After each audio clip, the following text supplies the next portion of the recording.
Bueno, muchísimas gracias por acompañarnos hoy en este podcast. Hoy vamos a estar con nuestro invitado Osvaldo Graziani. Osvaldo ha transformado lo que es el mundo de la comedia en Venezuela. Ha aparecido en New York Times, Washington Post, CNN, ganado premios internacionales desde el punto de vista no nada más creativo, sino también de política. Hoy en día, además de su trayectoria en medios tradicionales, tiene dos podcasts muy entretenidos que les recomendamos. Chiste Interno y Pueblo People, que habla de política gringa, un podcast como Miami Vice, pero de política gringa. Muy Exacto. bueno el podcast y Chiste Interno. Bueno, aquí la fanática número uno. Es un honor presentarles a Osvaldo Graziani, uno de los fundadores del Chigüiro Bipolar y un verdadero revolucionario. Uy, Bueno, te debe esa encantar esa palabra. Te palabra. debe encantar esa Está palabra. bien, no podemos dejar que se apropien de esa palabra tampoco, así que está bien. ¿Verdad? En lo más mínimo. Me gusta, ¿Verdad? me ¿Cuántos gusta. años pasó uno sin poder ponerse una camisa roja? Sí, yo todavía no me las pongo, pero es porque siento que no me quedan bien. Y Ah, ya que si ya estás ahí, está bien. Pero antes Eh, era ni de broma, ni que me no. quede increíble. bueno, Osvaldo, muchísimas gracias por tu tiempo hoy al podcast. La idea un poquito es que conversemos. Sabemos que eres una persona con muchísimos proyectos abiertos y que, bueno, cada uno de estos proyectos requiere una planificación y un nuevo comienzo, un new start, y queremos saber un poco de eso, de que compartas un poquito lo que ha sido tu historia en cada uno de estos nuevos comienzos, cómo comenzaste, qué estás haciendo hoy en día y conocerte un poco más. Para quienes no te conocen, cuéntanos un poquito cómo ha sido tu trayectoria del profesional. Bueno, ha sido, primero, gracias chicos por la invitación. Me encanta estar aquí y hablar con ustedes. Atendiendo un poquito a tu pregunta, mi trayectoria, en inglés hay un término que se llama non-linear, ¿no? Que es como que no ha sido claramente desde que yo sabía exactamente lo que quería hacer desde pequeño. Y creo que con el tiempo he entendido que esa es como mi zona de confort, es estar cambiando dinámicas y haciendo cosas distintas para no aburrirme. Sobre todo porque mucho de lo que yo hago es creativo, no todo. La creatividad al final está en función de un objetivo y una estrategia, pero mi trabajo ha sido en general la creación y el desarrollo creativo de proyectos. Eso es lo que me define en general. Todo lo que he hecho dentro de ese, digamos, gran espacio ha sido muy variado. Ahí mencionaste obviamente el Chigureo Bipolar y proyectos como Isla Presidencial, que ya tienen unos cuantos años. El otro día hicimos un compilado sobre Isla y me quedé loco el tiempo que ha pasado desde que lanzamos ese episodio o esa serie. Y después, bueno, he trabajado muchísimo en consultoría de marketing, branding, consultoría política también. Y ya después aquí en Estados Unidos he llevado un poco eso también a otras industrias, incluso industrias un poco más inusuales como la industria del cannabis, en la que estuve involucrado por muchísimos años. Y ahorita otra vez retomando un poco la creatividad en español y haciendo proyectos otra vez para audiencias para un mercado que habla en español, tanto aquí en Estados Unidos como afuera. Entonces eso es un poco lo que he hecho, así en muy grandes rasgos. Podemos entrar en detalles todo lo que quieran. Cuéntanos un poquito, yo me acuerdo que una serie, y que fue como te conocí por Juan Andrés, pues que lo conocemos también, que ustedes empezaron la serie, esto fue antes del Chigüiro Bipolar, la serie animada, que me acuerdo de uno de los skits donde, que era como El Vengador, algo así como la serie esta de Lorenzo Lamas, que iba a Sí, la puerta de Ricardo Arjona y le decía, si el norte fuese el sur, fuese la misma mierda. Eso sí, me quedó exacto. marcado. Sería la Buenísimo. misma porquería, exacto, sí, sí, sí. Eh, Estás hablando del justiciero vengador rebelde anónimo. Ese era el el nombre del justiciero sketch. vengador rebelde anónimo. Yo siento que eso fue hace 20 20 años. años. Fueron, bueno, no está muy lejos, eso salió en el año 2007. ¿Sabes? Saquen la cuenta, Sí, sí, casi 20 años, 17. casi 20 años. Entonces, eso todo, y ahí yo te diría que ahí está el origen de muchas cosas que yo agradezco en mi carrera, y es haber trabajado primero dentro de Sony Entertainment Television, el canal, esto era en Caracas, que era el canal de cable, que era un canal de cable que transmitía para toda la región de América Latina, incluyendo Brasil. Ahí justamente fue que conocí a Juan Andrés, que se convirtió en mi socio y compañero de proyectos por muchísimos años. Y ahí, una vez salimos de ese canal, creamos para ese canal un proyecto llamado Nada que Ver, que era una serie animada para Latinoamérica. Nosotros estábamos orgullosos de poder crear la primera serie animada latinoamericana escrita por latinoamericanos para latinoamericanos. Eso era como el objetivo que quería tanto Sony como nosotros como creadores. Y lo hicimos con todos los traumas y las consecuencias de hacer algo completamente irreverente, pero también con muchísimo éxito. A la serie le fue muy bien a pesar de las controversias y ese fue como, digamos, el punto de partida para nosotros crear Isla Presidencial y El Chigüire, porque eso fue lo que nos dio a nosotros un entendimiento de que la audiencia estaba necesitada de humor político. Y nosotros, haciendo Nada que Ver, que repito, era como para toda América Latina, siempre teníamos esa frustración de que muchos chistes no servían porque eran muy locales, ¿sabes? Hacer un chiste de, o sea, Antonio Ledesma, cualquier cosa, no cabía en Nada que Ver, y nosotros, y que coño, si tuviésemos algo así, pero solo para política y la realidad venezolana, sería increíble. Entonces llega un momento donde la serie la cancelan, de repente Juan y yo nos encontramos con un montón de tiempo libre en nuestras vidas y así es que nace el Chigüire e Isla Presidencial. Como nacimiento de idea nacen al mismo tiempo, muy similares, en los mismos meses. El tema es que el Chigüire bipolar fue, ármate un blog, publica. Fue un tema que te lo juro, Juan en 2 días ya tenía el blog armado. Isla Presidencial fue mucho más lento porque es animación, es desarrollo de personajes, dinero, un montón de cosas que se necesitan y eso generó la percepción de que el Chigüire vino primero, pero en realidad eso fue verdad, el Chigüire se desarrolló más rápido y se convirtió en la plataforma de Isla Presidencial y el mejor lugar para promocionar Isla, pero eso todo fue suerte, no fue nada de genio planificando nada, eso fue nosotros simplemente teniendo buena suerte y buen tino con respecto a lo que la audiencia venezolana quería en ese momento. Quería y necesitaba, ¿no? Porque yo creo Sí, que ustedes claro. ahí, así como ustedes también necesitaban quizás, bueno, expresar estos chistes de humor político, estábamos pasando por un momento tan duro que sí, que los chistes de ustedes eran los que nos hacían poder llevar Tal lo cual. duro de estar en Venezuela en ese momento, ¿no? No, 100%, y nosotros nos dimos cuenta muy rápido de lo importante que era para la gente el Chigüire y se convirtió en una responsabilidad más que un hobby, porque al principio, mira, tú lanzas eso, si la gente le gusta o no, le paras, no le paras, pero rápidamente nosotros dijimos, esto es importante, a la gente le encanta y nos convirtió, bueno, todavía existe el Chigüire. Un dato que me contaron el otro día de proyectos de sátira política en Venezuela es el más longevo de la historia, más que el Morrocoy Azul, que el Cojo Ilustrado, porque esos proyectos usualmente como los gobiernos cambian, entonces también a veces desaparecían a los medios o dejaban de ser interesantes, etcétera, etcétera. Con el Chigüire, de alguna u otra manera, creo que porque logramos construir algo que no dependiera tanto de inversión y de dinero, sino simplemente de un equipo con ganas de hacer algo, ha sobrevivido a todas esas locuras. Una pregunta aquí, Osvaldo, porque, mira, nos estás contando que Nada que Ver le estaba yendo súper bien y yo me acuerdo que a mí me parecía una cuestión genial. Yo decía, esto es revolucionario, nunca se había visto una cosa así y me acuerdo que fue una sorpresa para ustedes cuando cancelan la serie. Me cuentas, bueno, montaron el Chigüire Bipolar y la Presidencial ahí mismo, pero me interesa un poco saber en estos proyectos creativos y sobre todo en estos al principio, ¿cómo dicen ustedes, bueno, voy a lanzarme ya sin ningún tipo de planificación pareciera, o tienen ustedes, tienes tú un proceso que sigues para cada uno de estos proyectos, una línea de ideas, te reúnes con tu equipo, ¿qué haces cada vez que tienes? Porque tú como creativo, me imagino, Adriana, a mí nos pasa todo el tiempo que tenemos 400 ideas y dices, bueno, ¿Cuál hago?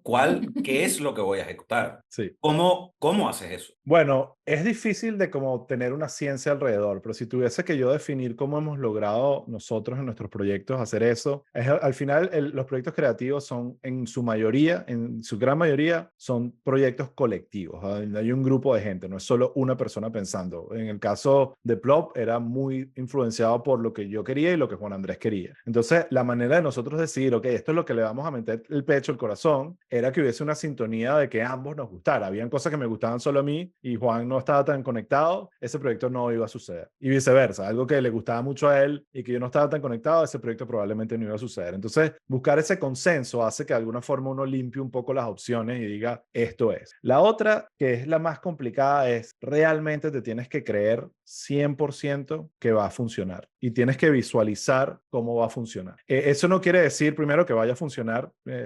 Plop y los proyectos que hice con Plop, hay muchos fracasos también, de los cuales no me vas a preguntar porque no te recuerdas, justamente porque fueron un fracaso. Y eso es parte de tienes que tener un averaje, ¿no? O sea, eso es así. Y después siempre hay proyectos que tú sientes que tienen ese clic a la persona que se lo cuenta, a la persona que se lo compartes o le dices, mira, estoy pensando esto, te dicen, eso hace un palo, eso hace un palo, y ese feeling interno es lo que, ese impulso inicial para lanzar algo. Y lo otro siempre tiene que haber, en inglés se le dice este leap of faith, ¿no? Este momento donde tú dices, mira, déjame lanzarlo a ver qué pasa, porque si se queda todo en un borrador y en un proyecto y en una idea, en un documento escrito, eso no va a pasar. Entonces, el Chigüire es un buen ejemplo. Nosotros no lanzamos el Chigüire, cuando nosotros lanzamos el Chigüire, de repente había escrito 2 posts, no habíamos hecho más nada. Y fueron la reacción de ese primer post y el segundo, lo que nos dijeron, bueno, hay que escribir más, pero teníamos que lanzarlo, porque si nosotros nos hubiésemos ido por el camino, no, vamos a presentarle a distintos medios este proyecto para que nos lo financie, no hubiese pasado. El interés del Chigüire sucedió una vez lo lanzamos y la gente vio lo bueno que era. Igual con Isla. Con Isla fue aún más riesgoso porque Isla es un proyecto caro. Al final, aunque lo hicimos con las uñas, animación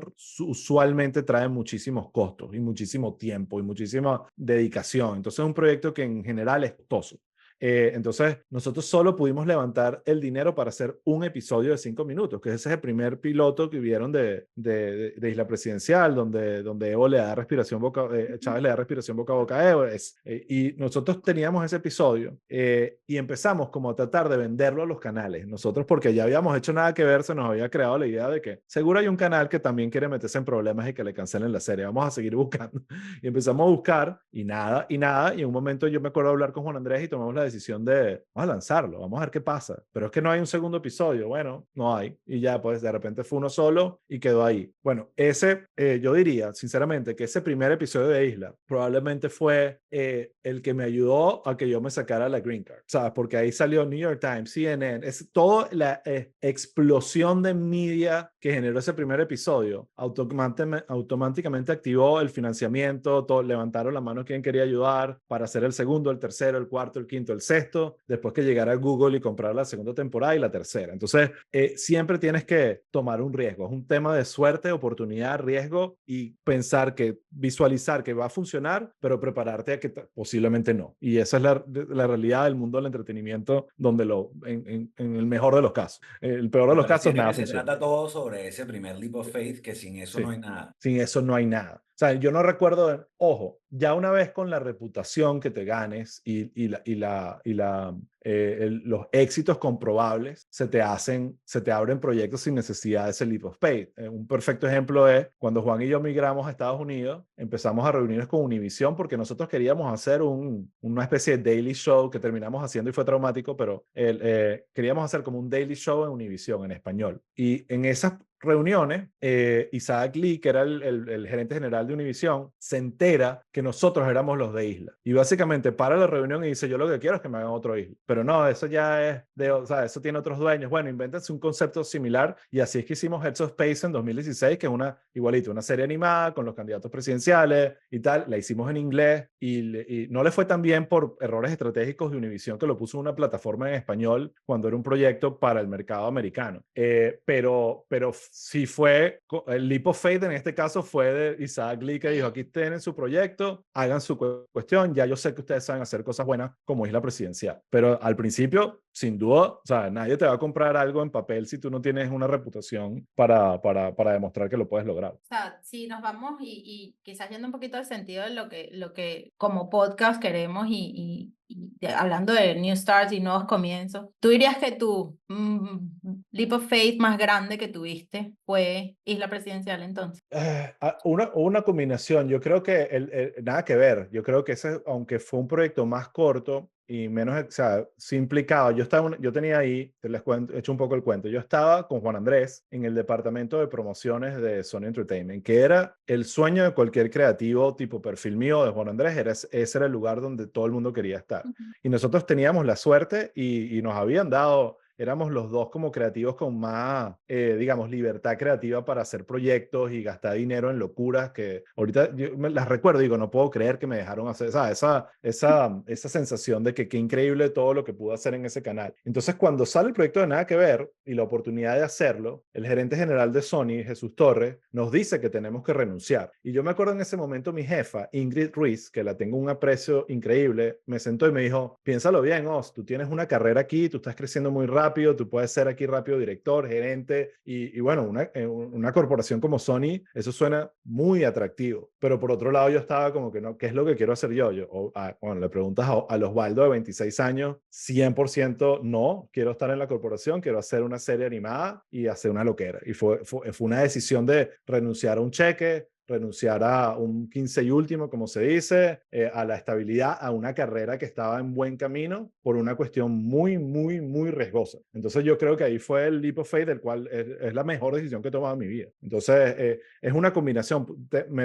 Me pasó muchas veces en la vida y no siempre siento que fue la mejor decisión. A veces son la decisión que tenía que tomar o la mejor, pero no siempre va a salir como salió con Isla Presidencial o el mismo Nada que Ver. De esos primeros comienzos que tuviste, ¿cuáles crees tú con Isla Presidencial, con Nada que Ver, cuáles crees tú que fueron las enseñanzas más importantes que te dieron cada uno de esos proyectos sobre cómo comenzar un nuevo proyecto? Bueno, yo creo que primero es el equipo de trabajo. Yo siempre decía que mi trabajo era el más fácil porque yo elegía a muchísima gente talentosa para que hiciera mis proyectos. Entonces yo como que me llevaba el crédito de un montón de gente increíble que tenía alrededor. Entonces ahí también le doy muchísimo crédito a Juan, que tenía un ojo, o tiene un ojo increíble para detectar talento. Entonces armar un buen equipo, sé que suena como medio cliché y lugar común, pero realmente hace la diferencia.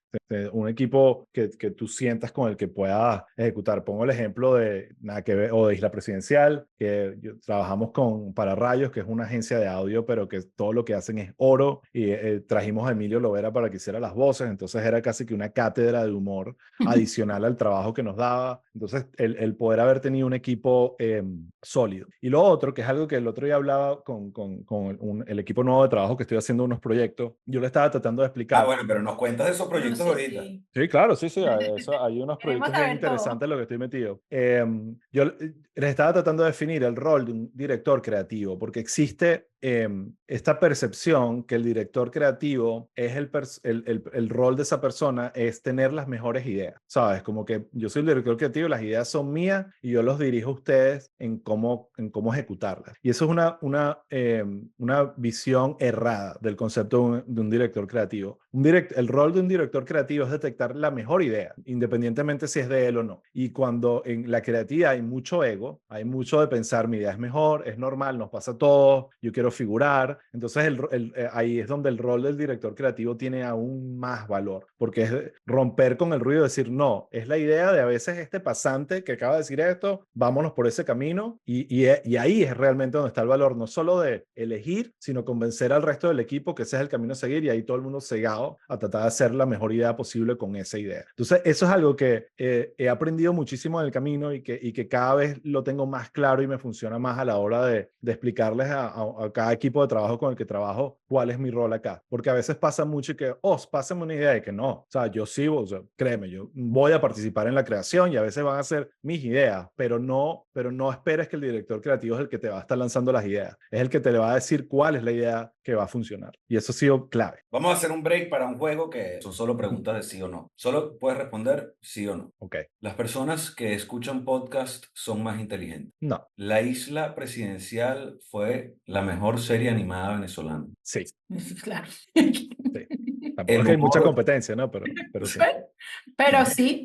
Pero sí. Sí. El humor es la mejor herramienta para desarmar a las personas. 100% sí. 100%. A mí me hubiese gustado aprender eso más joven, aprender a ser un poco más cómico, porque siempre traté de ser serio como mi papá y me he dado cuenta que la gente que sabe reírse son los mejores comunicadores. 100%. Próxima pregunta. ¿El cannabis sigue siendo un tabú en la sociedad? Sí. Llorarás de Oscar de León es la mejor canción venezolana. No. ¿Cuál? ¿Cuál es? No sé, pero no Ok. voy a ponerme polémico, pero no creo que sea eso. ¿Has rechazado proyectos porque sentías que no te representaban? Sí. Ok. ¿Le echas mayonesa a la yaca? No. Muy bien. Caraqueño, Muy no puede. bien. Es que maracucho, tú sabes, cualquier cosa. Está bien. Bueno, eso es un pequeño break. Volvemos al tema de some challenges, ¿no? Osvaldo, mira, nosotros somos emprendedores, tuvimos que empezar de nuevo, al mudarnos aquí a Estados Unidos, tú también, digamos, a lo largo de tus distintos proyectos proyectos te ha tocado empezar de nuevo? Entre otras cosas, te tocó empezar dentro de Estados Unidos también. 100%. Y cuando nos planteamos, bueno, esta necesidad que sí vemos de, yo creo que a mí me gusta quitarle un poco el peso al tema de reinvención, porque creo que el tema de reinvención está un poco trillado y todo el mundo dice, hay que reinventarse, hay que reinventarse. No, es que hay que poder tomar riesgo, ¿ok? Sí, y aquí te pregunto como, digamos, de entrepreneur a entrepreneur que ha tenido que manejar sus proyectos y que creo que al final es lo que nuestra audiencia también queremos llevar. Es, bueno, ¿cómo tomas esos riesgos y qué dentro de tus valores, yo creo más valores internos, tú dices, este no es un riesgo que yo tomo? Mira, es un tema de feeling al final. Es como que yo estoy muy, y más recientemente, pero todo el tiempo he tratado de que el trabajo sea algo que me dé felicidad y me llene de satisfacción. Y los proyectos que hago sea algo que me guste contar y me obsesionan. Entonces, para mí, ese es como que el punto principal a la hora de elegir un proyecto, ¿sabes? Y de decir, ok, esto es en lo que yo quiero estar, o a la hora de abandonar un proyecto también, de decir, esto ya no me representa, esto ya no es lo que yo quiero y quiero seguir adelante. Hay veces que hay condicionantes externos, no es todo como que es lo que yo quiero, a veces es lo que tú dices, es migrar y eso implica, ok, esto implica ciertos cambios. Entonces esto implica que voy a tener que hacer un sacrificio en este tipo de trabajo. Para un ejemplo perfecto es con Univision otra vez, que nos piden hacer a Juan Andrés y a mí el Daily Show en español y terminamos haciendo el peor programa latino, pero la peor cuestión que yo he hecho en mi vida, que fue traumática porque no tuvimos nunca el control creativo del proyecto. Y nosotros decidimos, mira, esto no es lo nuestro, nos retiramos y el mismo creador del programa o el canal que estaba detrás decidió, mira, esto no está sirviendo para nada y lo terminaron de cancelar. Entonces ni siquiera nos terminamos yendo, el programa completamente lo desarmaron y no funcionó. Entonces yo creo que es eso, yo creo que es un tema de feeling y de tomar decisiones que funcionen para ti en ese momento. Y no siempre van a ser decisiones fáciles.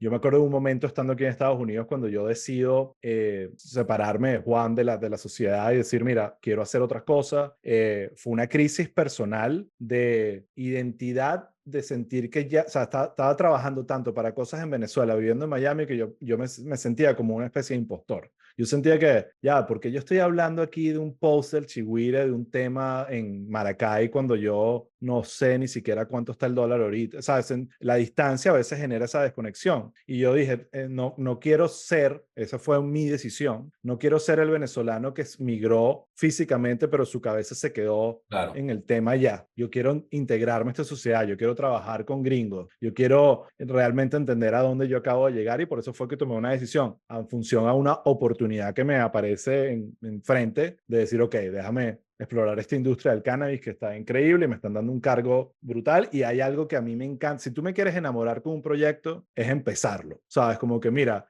no tienes departamento de marketing, no tienes presupuesto, no tienes nada, tienes que arrancar todo de cero. A mí eso me parece fascinante. Es como que, vamos, yo quiero construirlo de cero porque lo hago a mi medida, en vez de heredar algo que no necesariamente va a estar. Va a ser a veces, ojo, arrancar de cero no es fácil, no. pero desde el punto de vista de un creativo, de un departamento de marketing, a cualquier director de marketing o director creativo, tú le vas a decir, mira, ¿prefieres heredar un equipo o montarlo de cero? Y todos te van a decir, prefiero montarlo de cero. Entonces es como un poco ese tema de tomar riesgos y decir, mira, vamos para adelante pues, y ver qué pasa. Un poco dado de la pregunta a lo que estabas diciendo ahorita, hay dos cosas que me gustaría saber. Una, tengo alguna idea porque, bueno, porque trabajamos el caso juntos, pero ¿cuál fue el momento que tú dijiste, me tengo que ir? Es muy precisa esa respuesta. Cuando fuimos a la clínica a buscar los resultados del embarazo de Valerie y vimos que estábamos embarazados.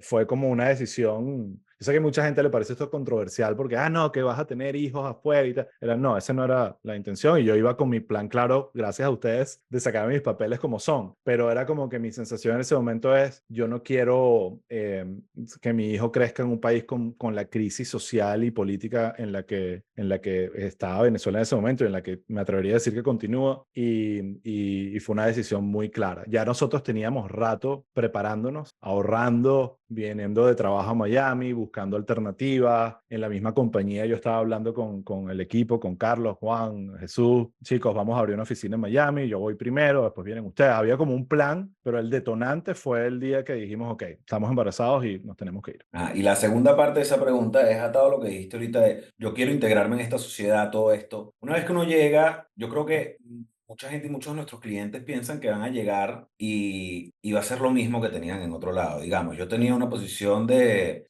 Chief Engineer y voy a entrar a una posición de Chief Engineer y muchas veces no es así. Algunas veces, bueno, pocas veces entran más alto, pero muchas veces hay que empezar un poquito más abajo y tratar 100%. de llegar ahí más rápido. En ese periodo de adaptación y de decir, bueno, yo quiero formar parte de esta sociedad, ¿cuáles han sido algunas de las cuestiones que han sido más difíciles? Evidentemente que en Florida no es lo mismo que en Kansas, No es lo mismo. culturalmente, pero ¿cuáles han sido las cuestiones que crees que más te han ayudado a decir, bueno, yo puedo formar parte de esta sociedad y esta cultura americana? Sí, bueno, respondiendo a lo más difícil, porque sí fue la adaptación. Primero, hay muchas cosas que son increíbles y Fluent, que fue la compañía que fundé y creé de cannabis, era bastante multicultural. El CEO en ese momento era venezolano, eso ayuda, pero habían gringos, habían colombianos, habían brasileros, habían griegos, porque es una industria que trae mucho talento de distintos lugares. Entonces, lamentablemente, justamente con todas las crisis que tuvo la compañía, de las cuales yo sobrevivía casi todas, ese equipo fue convirtiéndose más americano, más americano, más americano, más americano, hasta un punto donde yo era el único latino. Entonces vi de primera mano eso, vi el tema de, no directamente conmigo de una manera clara, pero definitivamente temas de discriminación, temas de machismo. Uno diría que la sociedad americana es muy... No, o sea, en verdad te podría argumentar que la sociedad venezolana es menos machista. Es distinta en la manera que lo manifiesta, pero existen, o sea, por lo menos en esta compañía y en la industria, lo percibí muchísimo. Entonces, fueron challenges de lidiar con un grupo nuevo, mixto, cada vez más americano, más blanco, y hasta un momento donde fue incómodo, porque yo sentía que había como una intención clara de cambiar ese approach multicultural que irónicamente yo había creado la marca en función a eso, porque a veces uno crea la marca en función a lo que tienes, y yo veía el equipo y yo decía, fluent es perfecto porque es un término casi de idioma. Yo soy fluent en español, en inglés, en griego, en colombiano, etcétera, etcétera, y lanzamos una marca muy multicultural que fue muy exitosa, que ya después ahorita sigue estando ahí, sigue funcionando y le va muy bien, pero ya siento que el equipo que está ahí no representa lo que yo había creado en ese momento. Entonces eso fue un momento de también entender, me quiero integrar a la sociedad americana, pero de valorar también las cosas que de repente estaba dando por sentado de la sociedad venezolana en respecto a trabajar con ellos, ¿no? Y llegó un momento donde, ahorita que volví con Chiste Interno y otras cosas, donde estoy trabajando con venezolanos otra vez, me siento como pez en el agua, ¿entiendes? Entonces uno también aprendes a valorar lo que perdiste y a recuperarlo de una manera como un poquito más, con mayor criterio. Cuéntanos un poco más de Chiste Interno. Bueno, ¿De Chiste dónde surge? Interno, ¿Por qué? Además exacto. con Adrián Salas, ni siquiera sabía que se conocía. Bueno, ese cuento es muy divertido. Como sabes, yo tengo este podcast de hace ya 4 años que se llama Pueblo People, pero es un podcast muy pequeño y que lo hemos mantenido muy bajo perfil porque el tema político lamentablemente es muy polarizante. Pues genera amor y generas odio, y no me gustaba. Pues incluso con el Chigüire yo nunca sentí tanta... O sea, con el Chigüire era como todo el mundo estaba de nuestro bando. En cambio, con el tema político en Estados Unidos hay mucha división con respecto al el futuro de este país entre los mismos venezolanos. Entonces, ya había renunciado, yo renuncié a Fluent en marzo del año pasado, del 2023, entonces tenía más tiempo libre, literalmente, tenía otros proyectos, empecé a trabajar con otros clientes, a hacer consulting, pero decía, oye, tengo el tiempo para hacer un proyecto. Entonces que es un consejo que digo a cualquiera que esté haciendo un podcast, ese podcast que tú estás pensando, que es, no, nosotros hablando huevonada, ¿sabes? Como que ese podcast no va a funcionar. Tú tienes que hablar de temas donde tú tengas un poco de autoridad, como estamos hablando en este podcast, y en Chiste Interno era, bueno, en que yo tengo un poco de autoridad en el tema de la comedia venezolana. O sea, yo puedo levantar el teléfono y llamar a Emilio, llamar a Juan, llamar al profesor Briseño, llamar a Chatén, llamar a Erika, personas con las que trabajé, tengo relaciones, y a los que no conozco, porque también han venido muchos comediantes que no conozco, están a 2 o 3 contactos, ¿no? Entonces era como dije, esto va a funcionar. Empecé con la búsqueda de, ok, ¿quién va a producir esto? Porque vuelvo, todo se trata de tener un buen equipo, porque yo solo, con las cámaras y tal, es lo que están viendo aquí, una iluminación medio mediocre y un microfonito y ya, no había, yo no soy un productor audiovisual, yo soy un creador. Entonces, me acuerdo que me reuní con un par de estudios aquí en Miami, en Doral, y Raúl Stolk me dice, que es mi socio de Pueblo People, me dice, mira, Adrián está montando un estudio, háblate con él, porque yo creo que él va a necesitar hacerle promoción y tal. Entonces me reúno con Adrián, ya yo lo conocía de antes, y ahí surgió el amor. Le dije, mira, quiero hacer este podcast, si quieres, yo lo que te ofrezco es, vamos mitad y mitad y promocionamos el estudio que estás abriendo, que asumo que vas a necesitar que gente lo conozca y tal. Y así fue que empezamos, me acuerdo, empezamos a entrevistar comediantes, me acuerdo que estuvimos por lo menos 3, 4 semanas haciendo entrevistas como para tener algunos episodios antes de arrancar, y lanzamos el primer episodio en noviembre del año pasado y desde entonces no hemos parado y le ha ido muy bien. Muy bien, la química con Adrián es excelente y es eso, es comedia. Hasta ahorita ha sido comedia en español, mayoritariamente venezolana porque es nuestra zona de confort, pero ya esa el éxito del proyecto ha hecho que esa zona de confort se empiece a expandir. Entonces la semana pasada lanzamos el episodio con Andrés López, que es un comediante colombiano Claro, sopa de legendario. letras. Y que además Exacto, el de llegó Sopa. a muchísimas partes. Bueno, ahorita se presentó hace poco aquí en Houston y todo. Sí, Sí. sí, él justamente porque estaba de gira con La Pelota de Letras, que es una vaina bien Ah, extraña, la que un pelota de comediante, letras. exacto, Pero es un show viejísimo. sí, sí, tiene 20 años. La gira era la celebración de los 20 años de La Pelota de Letras. Eso es muy raro, un comediante que repita su material, a veces los matan y van para el otro, pero La Pelota de Letras fue un fenómeno tan grande y conceptualmente lo puedes actualizar porque habla de las generaciones, que ahí sigue. Él dice, mira, yo tengo este otro evento y este otro show y todo el mundo me llama por La Pelota de Letras. Entonces a veces Ah, tu éxito se convierte también un poco en tu jaula, ¿no? Él mismo lo dice en el podcast, que él quisiera hacer más cosas, pero siempre lo llaman es para hacer La Pelota de LED. Pero, y así, bueno, ese es el podcast y le ha ido muy bien, y creo que hablo un poquito de eso que les decía, de hablar de algo que la gente no necesariamente esté hablando, que es conversaciones más serias sobre comedia, que eso pasa mucho. Muchos comediantes llegan y pensaban que era una joda y para reírse, echar chiste, y que no, también, o sea, no es que está prohibido reírse, pero quiero hablar seriamente de tu carrera. Y nada, eso le ha ido muy bien y me tiene muy contento porque se convirtió un poquito como que mi columna vertebral creativa ahorita, que estoy haciendo tengo otros clientes, otros proyectos, pero este es donde yo tomo las decisiones y hago lo que yo quiero, y siempre es bueno tener algo así en tu cartera de proyectos. Una cosa que me llama la atención aquí, Osvaldo, y lo veo o sea, en el tema artístico, y tú como director creativo que eres y creativo que eres, lo que a mí me daría muchísimo temor, porque me acuerdo que hace 10 años a mí me hacían, o hace 6 años, me hacían una pregunta de cultura pop y yo me sabía todo. Ahorita no sé quién es nadie, nadie. No sé si fue lo que marcó fue el nacimiento de mi primer hijo, pero ya no sé qué es nada. Entonces, me imagino que es muy importante mantenerse actualizado. Y hoy Sí. en día, con tanta información que hay, tantas diferentes medios que hay para que los artistas surjan, ¿cómo haces tú para mantenerte actualizado? Porque no es lo mismo mantenerse actualizado sobre lo que está pasando en televisión a mantenerse actualizado sobre lo que está pasando en Instagram, donde el mundo está ahí, ¿no? Bueno, yo te diría que es casi imposible estar al tanto de todo y ser un experto en todo. Entonces creo que lo primero, y sobre todo como entrevistador, una cosa que aprendí, esto lo aprendí viendo una entrevista a Larry King, que era este famoso entrevistador de gente famoso y celebridades, que es que uno tiene que de alguna forma asumir el rol del ignorante, del que no sabe, porque esa es la audiencia. O sea, tú estás ahí para que alguien eche el cuento de algo, y si ya tú te sabes todo, primero suena como medio prepotente, y segundo no estás dándole a la gente lo que quiere, que es aprender sobre el invitado. Entonces no es que uno tiene que asumir que no sabe nada y no hacer research. Yo creo que es una combinación de ambas cosas, pero es entender que tú estás ahí para aprender y no le tengas miedo a no saber algo del invitado, porque probablemente esa es la pregunta más interesante. El que, mira, no sabía eso, échame el cuento de eso. Y ahí aparece magia.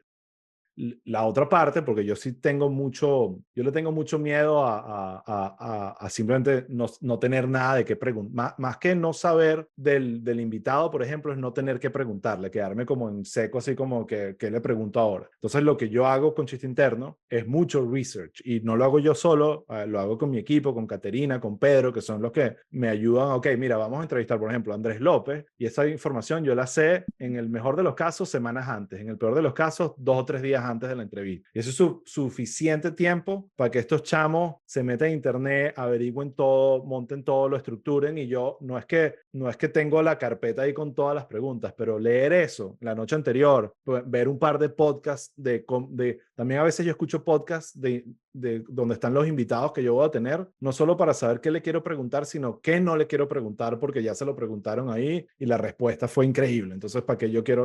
Entonces, ese research también te ayuda mucho a entender, ok, esta es la conversación que yo quiero tener con esa persona. Pero sinceramente, cada vez más me importa menos no saber todos los detalles, porque es que eso es imposible y creo que dentro de todo el rol del entrevistador es un poco jugar al curioso, al que no sabe, al que me explícame esto un poco más. Bueno, gracias a Larry King entonces. Sí. Y gracias por el consejo también. Sí, sí.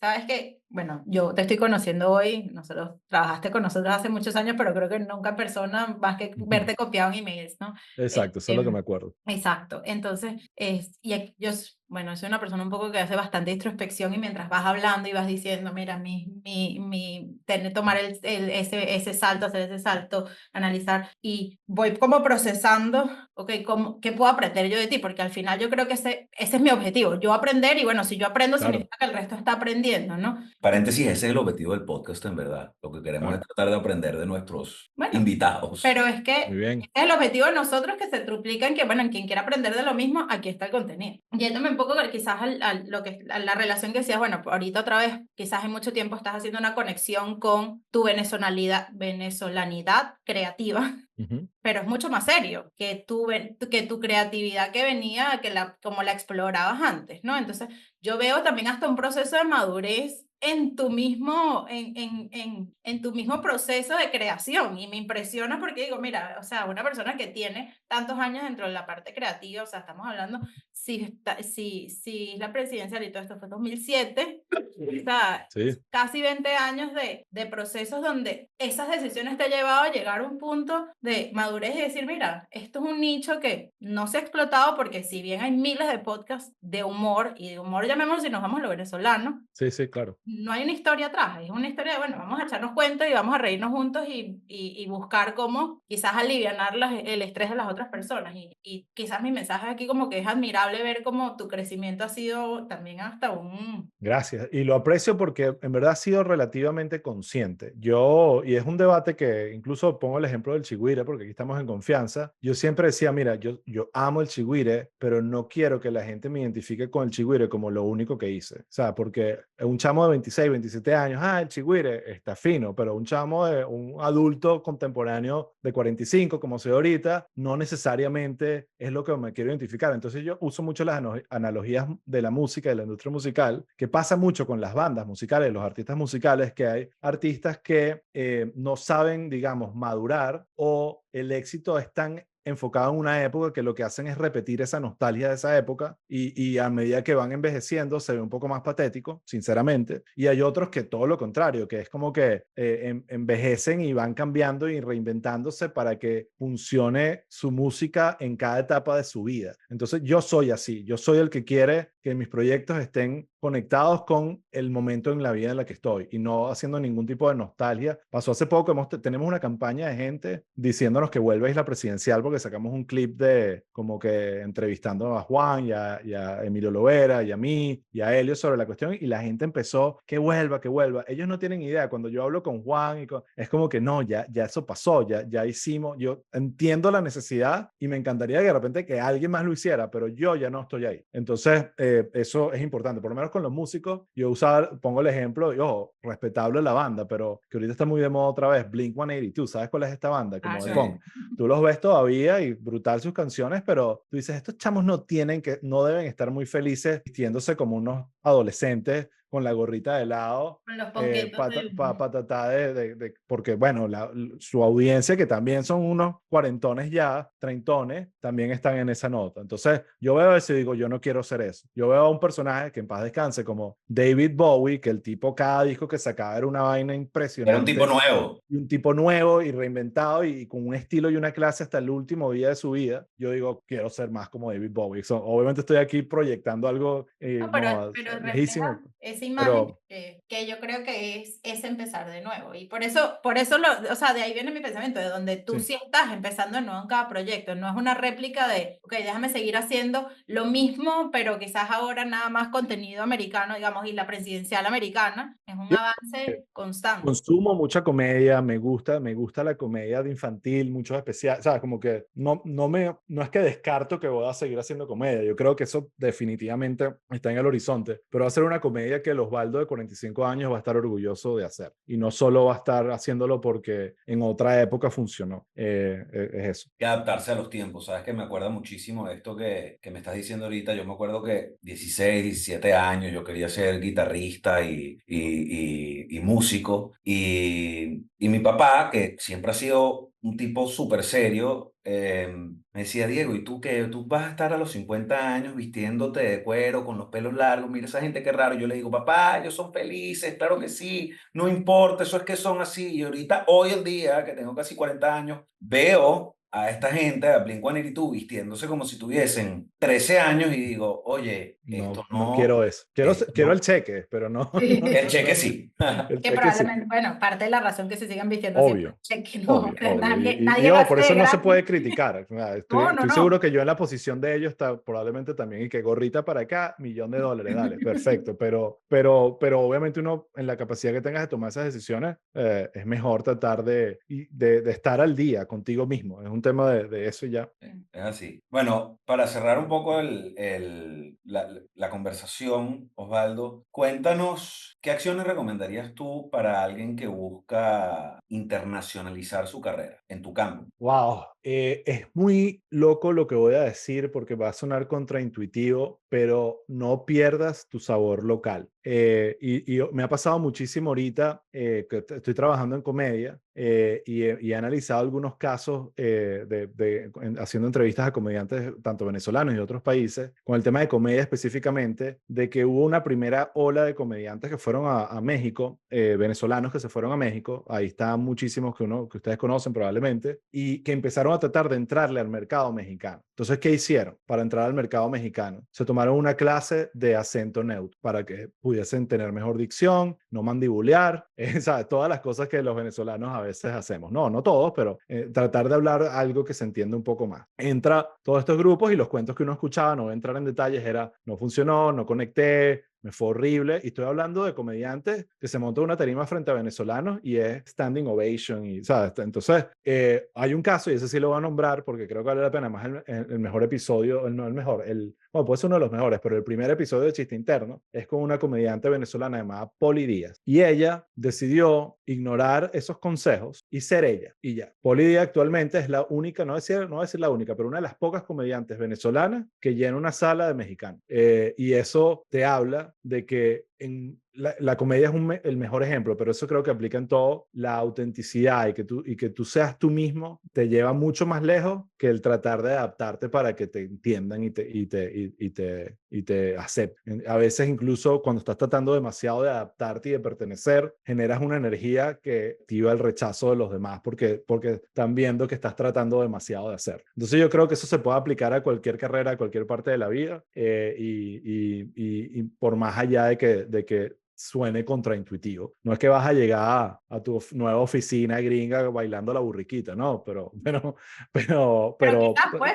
pero quizás, capaz eso va a ser más memorable que tratar de cambiar tu acento, por ejemplo, que es una de esas cosas que tú dices, eso tiene que parar. O sea, ese tema del acento neutro para tratar de tener un papel en televisión. Entonces, lo batíamos el otro día, que los canales de televisión mexicanos masivos todavía, o obligan al acento neutro. Y por otro lado, tú te sientas con ejecutivos de televisión y te dicen, los ratings están en el foso, nadie nos está viendo, las redes sociales, ¿no? Y que, ¿por qué será? O sea, porque estás tratando de hablarle con un acento que no es de ningún lado. Entonces la gente no lo Creas el conecta, arraigo. no tienes el arraigo, no sé dónde eres, no te puedo ubicar, me parece falso. Y eso creo que tiene un valor importantísimo, sobre todo en cosas donde implica entretenimiento, cámara, hablar, lidiar con esa parte del performance, digamos. Ahí la autenticidad es, y eso, digamos, en Chiste Interno ha sido constante. Los comediantes más exitosos son los que descubren su autenticidad y la explotan. Eso es Creo que todo. sí, Y ya, algo que se puede aprender de toda esta conversación es eso que acabas de decir, Osvaldo. Me sí. parece que es importantísimo, algo que nosotros hemos vivido también en lo que es crecer la firma y como somos como líderes, nos hemos dado cuenta efectivamente que mientras más auténticos somos, más confían las personas en nosotros, nuestro equipo, todo. Y me parece que lo dijiste de clase magistral. O sea, el tema de la Buenísimo. autenticidad. Wow, Sí, sí, buenísimo. sí. Y es clave, en verdad lo es. Y ojo, no es fácil, porque hay veces que la gente confunde la autenticidad con identidad, como ahora tengo que ser más venezolano que nunca. No, el auténtico eres tú mismo. O sea, más allá de dónde eres, qué género tienes, qué te gusta y qué música es, eso todo decora tu personalidad, pero la autenticidad es algo casi como intangible que está ahí y que la gente percibe y que o sea, mi esposa, que es muy de energías, te dice, mira, cuando tú tienes la energía y la autenticidad, ya te ganaste a todo el mundo. Sabes que eso, incluso con otras personas que hemos entrevistado, la gente lo llama vulnerabilidad, pero en verdad es ser auténtico, es ser tú Sí. de donde estés y la gente lo ve, si tú no eres tú. Así para cerrar, les voy a recomendar una peli que es mi película favorita, pero es que es de ese tema. Y es una película ya vieja, bueno, vieja debe tener, no sé, más de 20 años. Se llama Howard Stern Private Parts. Y es la película Buenísimo. biográfica de Howard Stern. Y en esa película, que además él actúa de él mismo, que es una vaina muy loca, pero muy genial, básicamente es una película que te cuenta cómo alguien, su éxito empieza el día que descubre que ser auténtico. Y en ese descubrimiento le cambia la vida y se convierte en el king of all media y todo lo que sucedió después. Más la cuentan con mucho humor, no la vean con sus hijos pequeños, es una película para adultos. Y una película muy genial, además, que te vas a reír, vas a gozar. Es una película buenísima en todos los sentidos, pero que ese es el mensaje. Descubre tu autenticidad y apuéstale todo a eso. La voy a ver, no la he visto. Voy a Sí. volverlo a ver. Bueno, muchísimas gracias por tu tiempo, Osvaldo. Cuéntanos para la audiencia cuáles son tus redes sociales, qué proyectos tienes, qué te gustaría que la gente supiera antes de cerrar la Eh, conversación. Bueno, no, Chiste Interno, ese es mi bebé ahorita, pero también para esta audiencia también me parece importante recomendar Pueblo People, que es el podcast político. Además, ahorita como estamos en temporada política en Estados Unidos, a partir del 6 de agosto vamos a empezar vamos a elevarle el nivel y la calidad de los episodios hasta el día de las elecciones. Entonces, esto también lo recomiendo. Me da risa que me preguntaste lo de redes sociales y justamente ayer decidí retirarme de Twitter después de tantos años usando esa herramienta, pero no entremos en detalle por eso. No cerré la cuenta ni nada, no me puse intenso, pero sí dije, borro el app y hasta aquí llegaste. Estoy en Instagram, lo estoy usando bastante, @Osvaldo Graciani. @Osvaldo, gracias. Bueno, Osvaldo, muchísimas gracias por tu tiempo. Gracias a ustedes, Por Adriana. compartir tu carrera llena bueno, de tantas sorpresas, desafíos, compartir tu sabiduría. Muchísimas gracias por tu tiempo. Y bueno, acuérdense las personas que nos están escuchando, acuérdense suscribirse, darle like, compartir si les interesa. Y bueno, nos vemos la próxima semana en un nuevo episodio. Bueno. Gracias, chicos. Lo aprecio muchísimo. Buena conversa.